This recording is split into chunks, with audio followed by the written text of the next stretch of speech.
What kind of growth have you seen in both Dorian and Austin? It, both of them just are a lot more comfortable scheme-wise because obviously it's the beginning of year 2 for those guys. So they're finishing, can finish sentences now.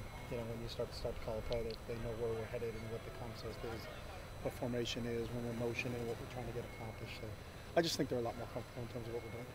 And things like body language and confidence in the plays. Yeah, as well. in everything, and in players knowing kind of how Kyle Phillips runs a corner route as opposed to how Chase Cota runs a corner route, and what the indicators are, where they're breaking, and all those things. And that's just part of the familiarity that they have with the receivers because they've been with them for a while now. So.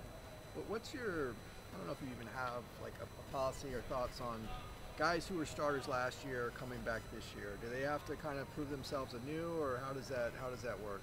Yeah, everybody has to prove themselves anew. So I mean, just because you started a year ago doesn't mean you start now. If you don't do anything and the backup did everything, then it's a daily competition. So you got to go out here and push yourself out every single day. So it's just last year was last year. This is a brand new season, and we're going to put the best guys on the field, and it'll always be earned out here every single day. So everything we have in this program is earned. Nothing's given. So just because you played a year ago doesn't mean that you're locked in for your entire career. That's not the way it works. Even a guy like Josh Kelly, who's got a pretty good body of work, and it was last year quite a bit. He's got a great body of work last year. He's got to have a great body of work this year. So, and that's why Josh is great, because that's Josh's mentality too. So Josh is working his tail off to improve himself and put himself in the best position he can be. This is always competition driven, and it's what you do now, not what you did in the past. Just like you don't say, oh, this kid did an unbelievable job at high school, so let's put him in a starting lineup. Or that's what he did in high school, now we're in college. Or that's what they did last year, now what do we do this year? So everybody understands that, and that's the way it should be. Is there any fear though? Obviously you want to keep guys on edge, but any fear that they could lose confidence or build anxiety as a result of that? I don't think that. If you have 14 bad articles in a row, are you still going to keep your job? Probably not. Yeah, that's life, bro. We're all like that, right?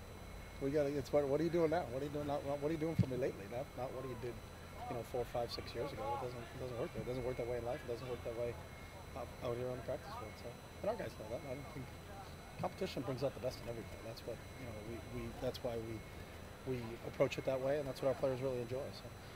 Have you, with Josh in particular, have you seen him keep his edge after that great year he had last year? Yeah. Josh had a good year. I wouldn't say it's a great year. He didn't break the school record or all that stuff. And you're gauged by a great year is when your team wins every game. That's when you have a great year. So there's a lot more work to be done for all of us. And coaches got to get better, players got to get better. That's what this whole process is all about. I think whenever you think you've arrived, then you're going to get passed on by, no matter who you are, whether you're a coach or whether you're a player. Skill set wise, what do you think Austin improved to show this spring? Seems like he's at least really improved his arm strength. Yeah, I don't think I think his arm strength has been the same. That's never been a question with him. I think he can always spin a football. So the key critical factors in being a quarterback is being a great decision maker and repetitive accuracy. And I think he's gotten better at that.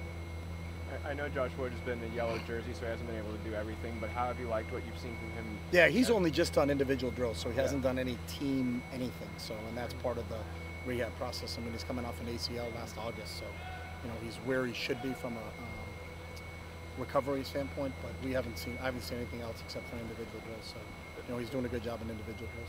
In those outside linebacker individual drills, when he's slotting in there, do you like what you've seen from him there? They're going over bags, so yeah, he's doing a great job going over bags. We talked about the second year and the comfort level with the players, but what about with the coaching staff? When you're in meetings, do things flow more easily? Do you guys kind of know each other's thoughts more easily? Does that have a benefit? Yeah, I think anytime anybody's worked for an extended period of time together, you can be more efficient with your time because you know what you want to get accomplished. So, and we've got a lot of really smart guys on our staff, and we also knew going in that year one you can't put everything in. You gotta kind of what can they handle and what can they know, and that's part of being a good coach is how much do you give them. So I think we've got a good staff, and I think our meetings flow really well because our guys understand what we're trying to get accomplished.